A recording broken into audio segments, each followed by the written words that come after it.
Buenas noches, América. Vivimos en un mundo complicado, un mundo que casi a diario nos levanta o sobresalta con noticias crueles, impactantes, noticias que nos llegan casi de inmediato y que podemos vivir en muchos casos en vivo y en directo gracias a las redes sociales en una sociedad cada vez más globalizada e interconectada. Guerras, terrorismo, desastres naturales, elecciones con resultados inesperados o tragedias lentas que diezman y golpean a sociedades enteras. Siria, Afganistán, Sudán del Sur, Yemen, Colombia, Venezuela. Conflictos y problemas con múltiples causas, muchas interconectadas, algunas decididas o provocadas por decisiones lejanas que parecería que nada tienen que ver con esos hechos finales. Decisiones con otras explicaciones y motivos que son también causa de los mismos. Hoy, cuando este programa alcanza las 274 ediciones, les proponemos un cambio de nombre y estética para llamarnos Cuestión de Poder. Un espacio que quiere elevar su mirada más allá de Estados Unidos, que seguirá siendo relevante en nuestros temas, para fijarnos también en otras grandes noticias de nuestro mundo hoy y fijarnos en ellas con la voluntad de entender sus causas. Con Cuestión de Poder, renovamos nuestro compromiso con el análisis de algunos de los hechos del día o aquellas cuestiones que, si bien no están en nuestros noticieros, nos parecen relevantes como parte del contexto que nos ayuda a comprender lo que está pasando y sus porqués. Los fanatismos, la violencia, el terrorismo, la política con intereses ocultos, la ambición por los recursos naturales, la riqueza, el afán de poder, en definitiva, que ha marcado la historia de la humanidad y que sigue marcando la rápida actualidad, que es tan rápida a veces que no nos permite conocerla bien. Este es nuestro reto, este es nuestro renovado compromiso, esta es nuestra propuesta. Gracias por habernos acompañado estos últimos años, cuando pasamos de ser un espacio de fin de semana a ser un espacio en este horario de lunes a viernes. A partir de hoy, seguiremos acompañándoles en este mismo horario, con este nuevo nombre y con esta nueva propuesta para llevarles lo mejor que sabemos hacer: periodismo. Son las 8 en Bogotá, Lima, Quito, las 9 en la costa este de Estados Unidos y Santiago de Chile y las 10 en Buenos Aires. Y esto es Cuestión de Poder. Bienvenidos. Hoy en el programa, ¿qué hay detrás del atentado múltiple de este domingo en Sri Lanka?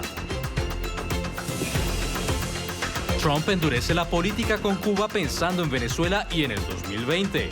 ¿Tendrá éxito? Caso Hugo Carvajal. ¿Qué le espera al ex jefe de inteligencia de Chávez si termina en manos del fiscal de Nueva York, Emil Wolf? Victory is winning for our country. Hoy comienza un cambio de régimen político. Desde nuestros estudios en Washington, la opinión, el análisis y las voces que nos ayudan a comprender nuestro mundo. Es cuestión de querer, es cuestión de poder. Tiempo para las noticias de la actualidad, para poner los pies de página o la consulta con los expertos de algunas cuestiones que nos llaman la atención, que forman parte de las noticias del día. Y siguen resonando aún el eco de esos atentados en Sri Lanka, esa pequeña isla al sur de la India, esa nación que se vio golpeada, no solo ella, sino los millones de católicos en todo el mundo, pero también los amantes de la libertad. Múltiples atentados que tenían una motivación de odio religioso. Nos hemos preguntado cuál es la división religiosa que hoy viven los ciudadanos de Sri Lanka, tienen, cómo coexisten, porque así han coexistido en los últimos años. Miren, mayoritariamente en Sri Lanka los ciudadanos son budistas y 3 minorías religiosas coexisten casi a la par: los que profesan el hinduismo, el islamismo y finalmente el cristianismo, que solo representa un 7%, los católicos. Detrás de ese ataque múltiple estaba el objetivo: iglesias cristianas. El odio religioso fue la motivación de una organización criminal. Saludamos a Leonardo Coutinho. El señor Coutinho es experto en terrorismo. Gracias por estar con nosotros. Si nos fijamos en este modus operandi de estos atentados, ¿qué más podemos saber? ¿Qué más nos dicen de los autores? Hola, buenas noches. ¿Qué pasó ayer en Sri Lanka? Muy probablemente fue un atentado con la participación de yihadistas egresados de Siria. Las investigaciones preliminares indican que excombatientes de la guerra civil de la Siria están en este país cambiando la forma de violencia de este grupo que hasta ahora poca gente conocía. O sea, este grupo ahora empezó la carrera de atentados de una forma muy brutal y muy probable vamos a escuchar muchas veces hablar de ellos en los próximos meses y años. ¿Cree usted que es un fenómeno nuevo la discriminación contra los cristianos en Sri Lanka? Es perfecto. Es muy interesante esto porque Sri Lanka es un país culturalmente dividido, ¿no? O sea, cristianos hacen parte de una minoría, son menos de 10% de la población, así como también musulmanes son una minoría en este país, ¿no? Pero lo que pasa es que Sri Lanka desde los 80 vivió un conflicto civil para la división del territorio y ahora nosotros podemos estar mirando una reestructuración del conflicto, o sea, saliendo de la cuestión territorial por una cuestión cultural, ¿no?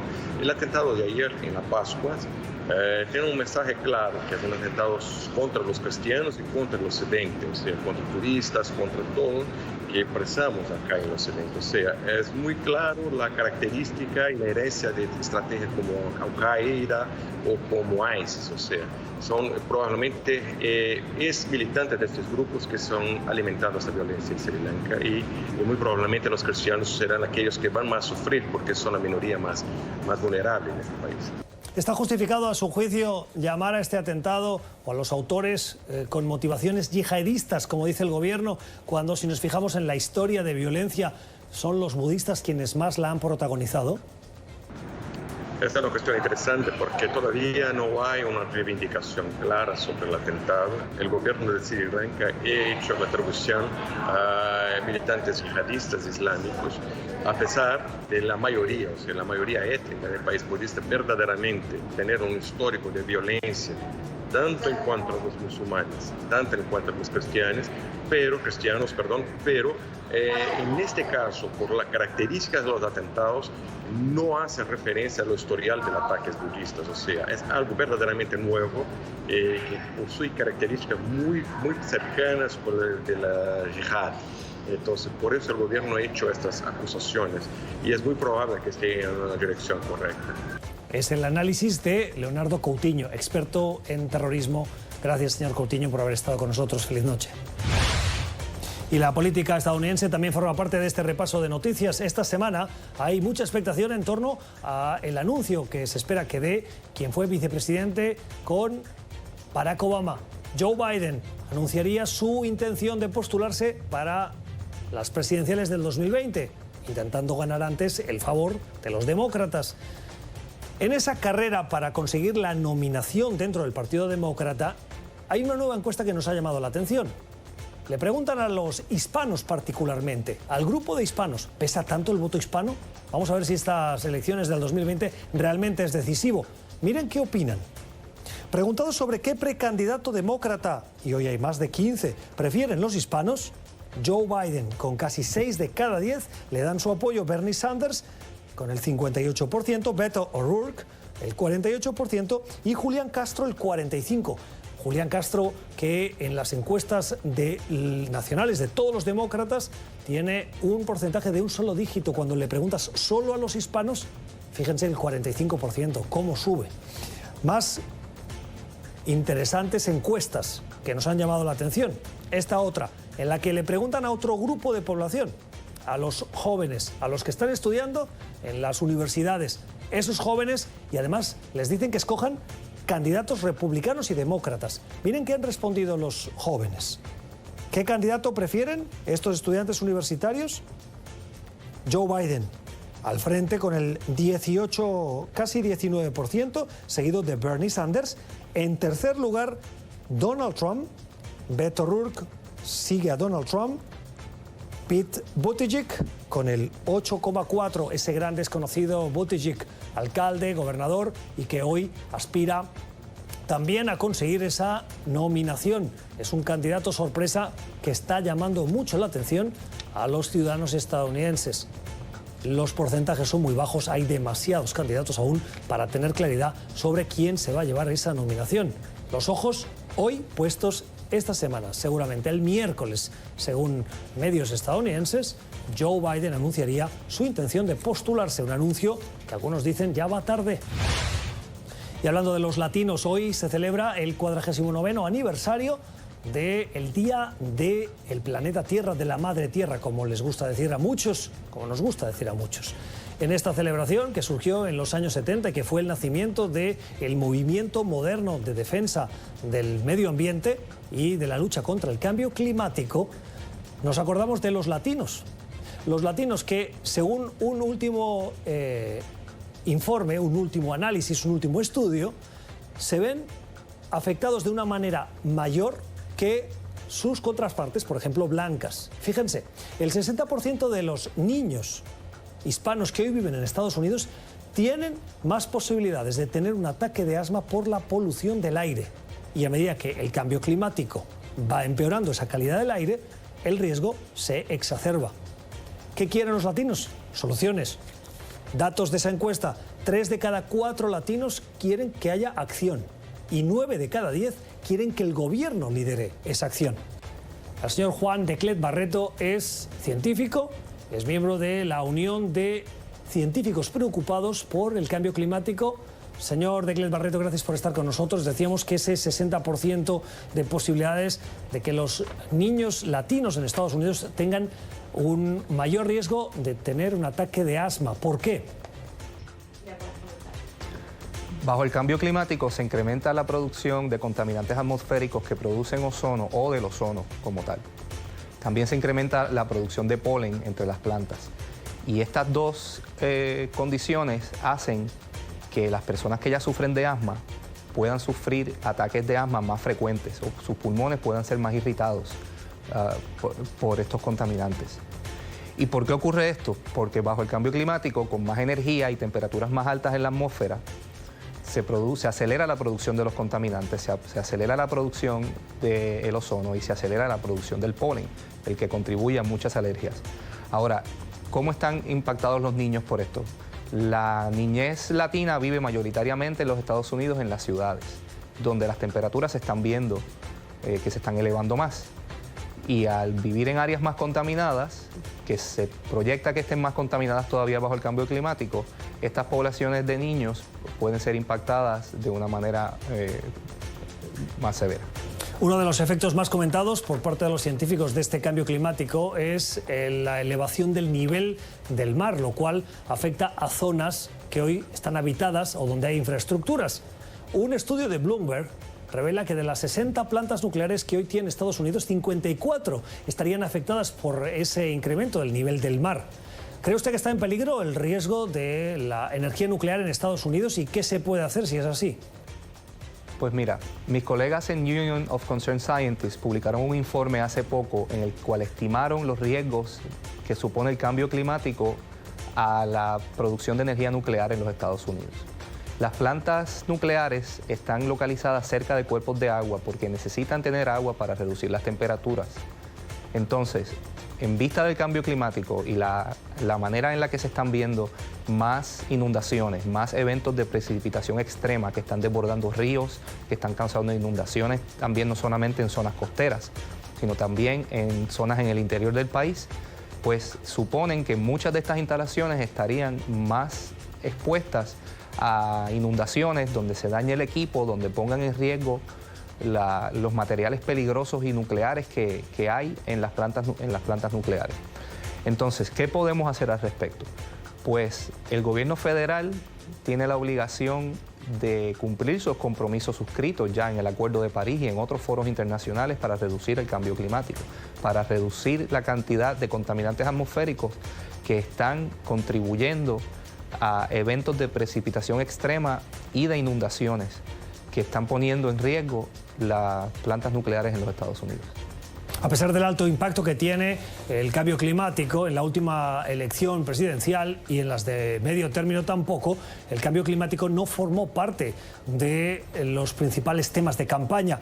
Viendo el alto interés que tienen los latinos en el cambio climático y en la necesidad de que se adopten medidas, se impulsen políticas para revertirlo, ¿cree usted que en esta campaña del 2020 sí será uno de los temas fundamentales? El cambio climático es un tema que está en las mentes de los latinos de frente a 2020 y mucho antes. Es un tema de campaña muy interesante, un tema muy relevante a la comunidad latina, porque la comunidad latina en los Estados Unidos y también en sus países de origen se han visto afectados de manera desproporcionada al cambio climático. Muchas de las poblaciones latinas que están en los Estados Unidos están aquí en parte por desplazamientos climáticos. Lo hemos visto en lugares en Centroamérica, lo hemos visto recientemente en Puerto Rico durante la desastrosa temporada de huracanes, que ha desplazado miles, si no millones de personas hacia los Estados Unidos en los últimos años. Entonces, esas poblaciones latinas llegan aquí a los Estados Unidos con preocupaciones que tienen que ver con su propio bienestar, pero el bienestar de sus hijos y de las generaciones futuras. Ellos han vivido los impactos climáticos y están exigiéndole al Congreso también y a todos los niveles en el gobierno federal que tomen cartas en el asunto y atajen los peores impactos del cambio climático. Otro tema interesante es que la población latina en los Estados Unidos está engrosando las filas de la fuerza trabajadora, que se está vaciando poco a poco según los llamados baby boomers se retiran. Entonces, los latinos están entrando a la fuerza laboral a una razón de 2 veces más rápido en todos los renglones. La gente joven, la gente de edad mediana y la gente mayor. Y esa población está cumpliendo un rol cada vez más importante y más relevante en la economía de los Estados Unidos. Entonces esas poblaciones necesitan tener seguridad en el empleo, necesitan tener buenas condiciones de vida, necesitan tener acceso a servicios de salud para continuar siendo miembros de la sociedad que producen cada vez más y contribuyen al Producto Nacional Bruto, al Seguro Social, por ejemplo, que se está vaciando poco a poco según las personas que se retiran cobran sus beneficios de ahí. Así nos vamos a la pausa. Antes les anuncio que a la vuelta vamos a hablar de la política de Cuba. Donald Trump quiere endurecer, ha tomado ya medidas esta administración en contra de la opinión mayoritaria del Congreso, en contra de la opinión mayoritaria de los estadounidenses y en contra de la opinión mayoritaria del mundo. ¿Qué busca? ¿Por qué insiste en hacer más difícil la interacción de Estados Unidos con el régimen de los Castro? Está incluido dentro de la troika de la tiranía. Cuba, junto con Venezuela y Nicaragua, forma parte de esos 3 países que son descritos de esta manera, como troika de la tiranía, por el asesor de seguridad nacional del presidente Donald Trump, John Bolton, que ha sido una de las voces más duras, no solo con Venezuela, sino últimamente con Cuba. Hemos invitado a quien estuvo en el proceso de acercamiento de Estados Unidos con Cuba durante la administración anterior, el señor Mark Feinstein, que hoy se desempeña como asesor en Albright and Stonebridge. ¿Lo he dicho bien? Sí, muy bien, gracias. Señor Mark Feinstein, gracias por estar con nosotros, bienvenido. Un gran gusto estar aquí de nuevo. El señor Feinstein además se desempeña como asesor del CSIS, que es un centro de análisis de pensamiento aquí en la capital estadounidense. Antes de empezar, quiero mostrarle un mensaje de Twitter de alguien que nos parece muy relevante. Fue el 35º secretario de Comercio de Estados Unidos. Es un republicano, una voz que es muy respetada. Se trata de Carlos Gutiérrez. Trabajó con el gobierno de George Bush. Las nuevas políticas de Estados Unidos hacia Cuba desalentarán la inversión en la isla, castigarán al pueblo cubano y además perjudicarán nuestras relaciones con nuestros aliados más cercanos. La voz de Carlos Gutiérrez criticando a la política de esta administración republicana con Cuba. ¿Tiene razón? Yo creo que sí, tiene razón. Yo creo que hay un consenso bipartidista hacia Cuba. Mucha gente reconoce, demócratas y republicanos, que la política que hemos seguido por casi 60 años ha fracasado. Lamentablemente, la administración de Trump quiere regresar a esa política fracasada. Tienen la idea de que si presionan, si ponen presión sobre el pueblo cubano, eso va a presionar al gobierno cubano, y eso simplemente no ha funcionado en el pasado, y yo dudo mucho que funcione en el futuro. Pero la presión está en gran parte motivada por la ayuda que está ofreciendo Cuba al gobierno de Venezuela. Ponerle presión, limitar la llegada de petróleo venezolano no puede hacer cambiar de opinión al gobierno cubano y como mínimo retirarle ese apoyo que es, sin el cual hay analistas que dicen que sería muy difícil a Nicolás Maduro continuar en el poder? Bueno, dicen que es por Venezuela, pero francamente están buscando excusas para presionar más a Cuba. La gente que está en la administración ahora, gente como John Bolton, como otros en el NSC, ellos siempre han querido poner más presión sobre Cuba. Yo creo que están utilizando Venezuela como una excusa. Al mismo tiempo, sí, la política de Cuba hacia Venezuela no ayuda. Venezuela está en crisis y Cuba es un factor negativo, pero yo dudo mucho que Cuba vaya a reaccionar de una forma positiva a la presión estadounidense. Nunca ha funcionado eso en el pasado. El presidente Trump tiene fama de no dar puntadas sin hilo, aunque esa puntada sea por intereses que otros presidentes no tendrían y que él sí tiene. En cualquier caso, lo hace con un motivo. ¿Cuál es el motivo que lleva a Donald Trump a reabrir este debate sobre Cuba, que además, si nos fijamos en las encuestas estadounidenses, una mayoría de ciudadanos en este país, demócratas y republicanos, como decía usted, sí estaban a favor de lo que hizo el presidente Obama? Es cierto, es un poco difícil de entender, porque sabemos, por una parte, que la opinión personal de Donald Trump es a favor de la política de Barack Obama. Sabemos eso porque Donald Trump le dijo eso a Barack Obama 2 días antes de la elección en 2016. Ellos se reunieron, hablaron sobre Cuba y Donald Trump le dijo a Obama que estaba de acuerdo con su política y que hay cosas que uno dice en una campaña. Otra cosa sobre la política es que parece que la idea es que, por ejemplo, han puesto un límite de las remesas que pueden enviar los americanos a los cubanos. Eso significa que los cubanos van a sufrir más. También la idea es que sea más difícil que los turistas americanos lleguen a Cuba. Eso va a significar que habrá menos personas en los Airbnb que están manejados por los cubanos. Habrá menos turistas llegando a los restaurantes que están manejados por el sector privado en Cuba. Entonces, son los cubanos que van a sufrir. Y existe esa idea de algunos de la administración que si los cubanos sufren, quizás habrá protestas y quizás habrá presión doméstica sobre el gobierno cubano, pero no hay nada en la historia que indique que eso va a funcionar. ¿A quién pretende contentar esta administración? Ya no digo el presidente Trump, digo la administración, Bolton y los que piensan en estas políticas. Entre ellos está también Marco Rubio, que es una voz prominente dentro del Comité de Relaciones Exteriores del Senado, que tiene mucho que decir en las cuestiones de política internacional. Es cierto que el senador Rubio tiene mucha influencia sobre esta administración con respecto a América Latina, pero como usted dijo, en Miami, hasta entre los cubanos americanos, la mayoría apoyan las medidas que tomó Barack Obama. Es decir, que están a favor de engagement. Ellos creen que los americanos deberían tener el derecho de viajar a Cuba. Ellos creen que debería haber más comercio entre Estados Unidos y Cuba. Entonces, muchos dicen que Trump lo está haciendo porque está pensando mucho en el año que viene, en el proceso electoral acá, en la elección para presidente. Pero la base de Trump está con Trump ya. Yo no creo que va a obtener más votos con una línea dura, una línea que la mayoría de los cubanos americanos no favorece, según las encuestas que hemos visto. O sea que la decisión pasa por Florida y por la elección de ese estado. Si dice usted que hay una mayoría de cubanos que está a favor de la apertura, por lo tanto en contra de incrementar el aislamiento de Cuba y las sanciones, no, hay algo que no me cuadra. Yo francamente no creo que sea realmente una estrategia bien pensada. Básicamente hay unas personas como John Bolton y otros en el NSC que siempre han querido poner más presión sobre el régimen cubano y tienen el apoyo también del senador Rubio y ellos están empujando al Departamento del Estado y al Departamento de Tesorero para presionar más a Cuba y para poner esas medidas. Porque francamente, dentro de la administración, los expertos sobre Cuba no están de acuerdo con esa política.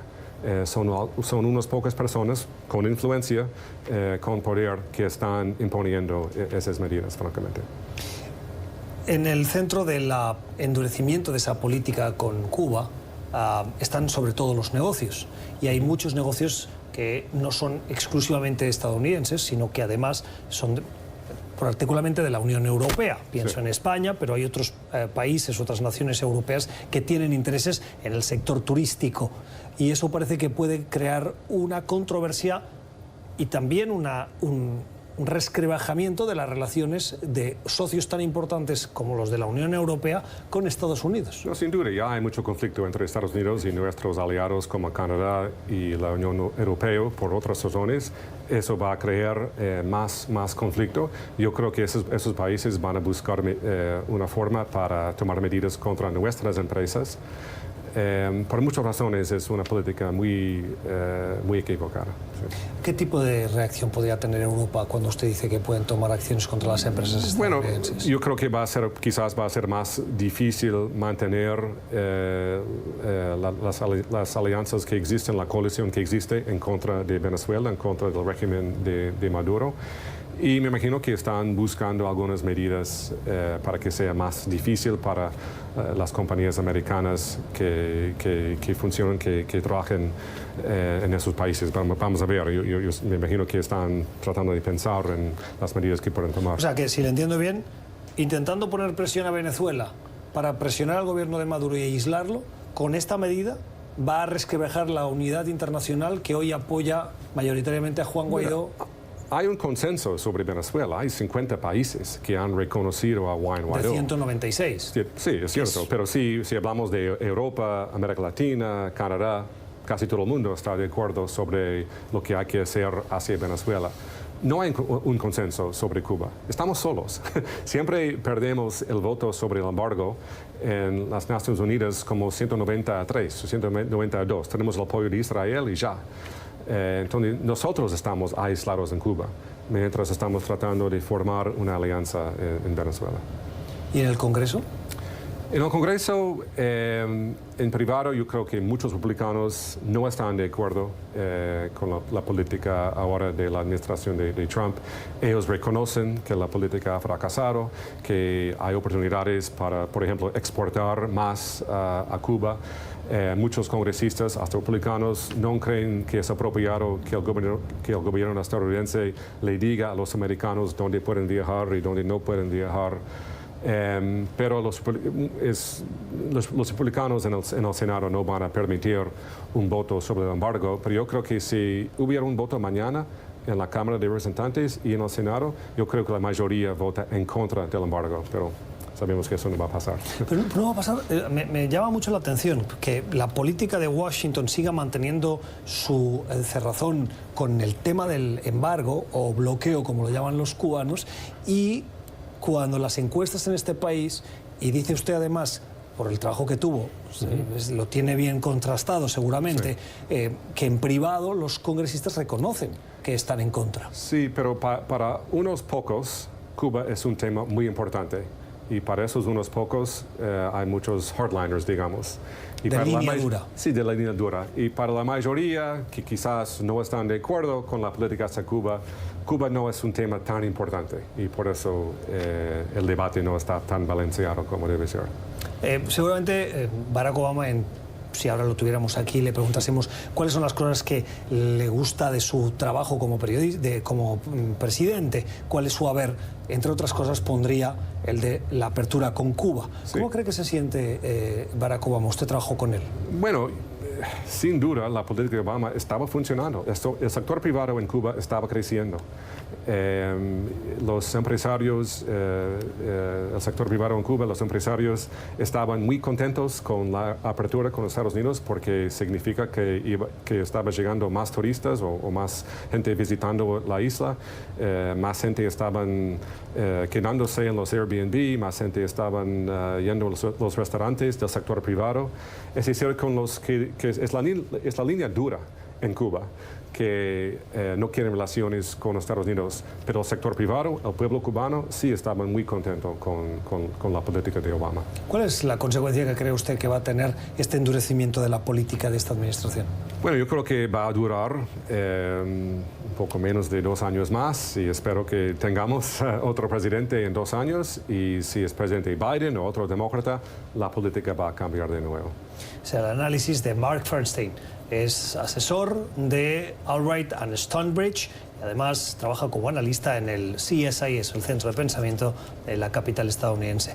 Señor Fernstein, gracias por haber estado con nosotros. Nosotros vamos a la pausa. Al volver vamos a hablar de la detención en Madrid hace poco más de una semana de Hugo Carvajal, ese que sirvió como jefe de la inteligencia militar con Hugo Chávez. ¿Cuál es su futuro? ¿Cuáles son las piezas que se mueven detrás de esa detención?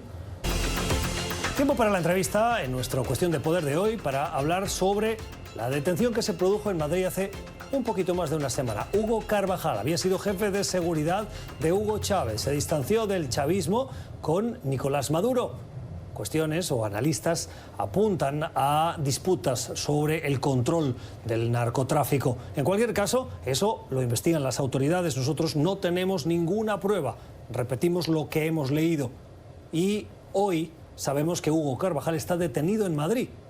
Su detención fue una sorpresa. Nadie lo esperaba, como nadie esperaba que él estuviese en Madrid. Está acusado por la Fiscalía de Nueva York de narcotráfico. Y esa movilidad fuera de zonas de confort en Venezuela, algunos dicen que es imprudente. ¿Cómo llegó a Madrid? ¿Cuáles son las consecuencias? Hemos invitado a Martín Rodil, es experto en seguridad, para que nos acompañe y poner un poquito de luz sobre tantas sombras que hay en torno a Hugo Carvajal. Martín, buenas noches. Muy buenas noches, gracias por la invitación. Hugo Carvajal está en poder de las autoridades españolas. Su proceso en España parece que durará poco porque tiene, y nos lo confirmas tú, 0 casos con las autoridades españolas. Por lo tanto, la única cuestión es si va a ser o no extraditado, porque su detención se produce tras la petición de las autoridades estadounidenses. Exactamente, así como tú lo señalas él tiene había un pedido, una boleta roja de Interpol solicitando su captura. Se activó en el momento que las autoridades judiciales de Estados Unidos constataron que estaba en Madrid, y eso ocasionó que la policía de España procediera al arresto. Ahora se encuentra en la cárcel de Soto Real esperando una decisión de la Audiencia Nacional de un juez que decida sobre su destino de ser enviado o no a Estados Unidos en un pedido de extradición. ¿Qué pueden decir las autoridades españolas? Estos son procesos estándares. En el caso de Carvajal, le agrego un poco a la información que tú acabas de decir. No tiene 1, sino 2 causas judiciales en Estados Unidos por el mismo delito, narcotráfico. Una en el sur de Nueva York y otra en el sur del estado de la Florida. Ambas son 2 casos totalmente independientes uno del otro, y en este momento prevalece Nueva York porque los cargos en Nueva York son de mucha más gravedad a los cargos que se le presentó en la Florida. Ambos casos, lo normal es que el Departamento de Estado de Estados Unidos proceda a la tramitación de la solicitud del Departamento de Justicia de extradición. Se comunicará con las autoridades del Ministerio de Relaciones Exteriores español y posteriormente con la Audiencia Nacional. Enviarán todos los recaudos que establece la ley española y vendrá su proceso. Él puede hacer lo que llaman en inglés un waiver de extradición, que es básicamente firmar que él está de acuerdo a que lo extraditen, y se elimina el proceso de tener que pelear esto en España en una corte que probablemente lo va a perder si lo hiciese, pero eso no lo dejarán sus abogados que lo hagan sin algún tipo de acuerdo o negociación previa de los términos en los que va a ser tratado. ¿Qué puede ofrecerles Hugo Carvajal a las autoridades estadounidenses? Carvajal, para ponerlo históricamente en una comparación, es el Vladimiro Montesino venezolano. Es la persona que durante 12 años construyó y conservó toda la información de corrupción, narcotráfico y otras actividades criminales del Estado venezolano, del régimen chavista. Entonces, Carvajal tiene un acceso casi que impensable para las autoridades americanas en este momento, es decir, un escenario soñado para un fiscal que sea extraditado y que él tome la decisión de cooperar, y le va a ofrecer muchísimas evidencias porque él es testigo presencial, él participó en estas actividades, y eso es importante destacar ante un fiscal y ante un juez en Estados Unidos. Lo que vale es que la persona tenga conocimiento de primera mano de las actividades criminales y no de terceras personas. ¿Por qué cree que Hugo Carvajal decide ir a España sabiendo la relación de cooperación que existe en la lucha contra el narcotráfico, contra el terrorismo, entre la Unión Europea y particularmente España y Estados Unidos? Mira, Carvajal fue director de inteligencia de la Dirección General de Inteligencia Militar venezolana por 12 años. Carvajal no es un ignorante de los riesgos que él estaba expuesto. Carvajal entendía perfectamente, porque ya había sido arrestado una vez en Aruba, que tenía una orden de búsqueda y captura por parte de Estados Unidos, por parte de 2 jurisdicciones distintas. Lo único que me lleva a pensar a mí que Carvajal haya tomado la decisión de viajar a España con una identidad falsa es que alguien, y ese alguien puede haber sido un servicio de inteligencia de un tercer país, le haya ofrecido algún tipo de cubierta para que ayudara en alguna cosa que esa agencia de inteligencia pudiera tener en su agenda, y eso le dio a él la confianza de creer que eso podía suceder sin que llegara a una situación como la que está hoy. Lamentablemente nunca entendió Carvajal, ni nunca ha entendido cómo funciona el sistema judicial en Estados Unidos. ¿Cuál es el impacto que puede tener la presencia de Carvajal, el aporte de Carvajal a esos casos de corrupción que investigan las autoridades de Estados Unidos? Bueno, uno, él tiene toda la información de narcotráfico, quienes compran y quienes venden, pero más importante, quienes transportan, y más importante aún, quienes lavan el dinero. O sea, él es en este momento la pieza más importante. Si yo tuviera que poner, salvando la distancia, él es el equivalente al Chapo Guzmán para Venezuela en el mundo del narcotráfico, era la persona de más peso. Pero no era Tarek El Aissami o el líder del cártel de los soles que todo el mundo cita. Bueno, en su momento, hoy hay otras personas de mayor peso que él, porque él fue desplazado, y precisamente ese es su distanciamiento con el régimen chavista. Hoy Tarek El Aissami y Diosdado Cabello tienen mucho más peso del que él tuvo, pero originalmente quien construye la relación con las Fuerzas Armadas Revolucionarias de Colombia es Carvajal, por orden del presidente Chávez.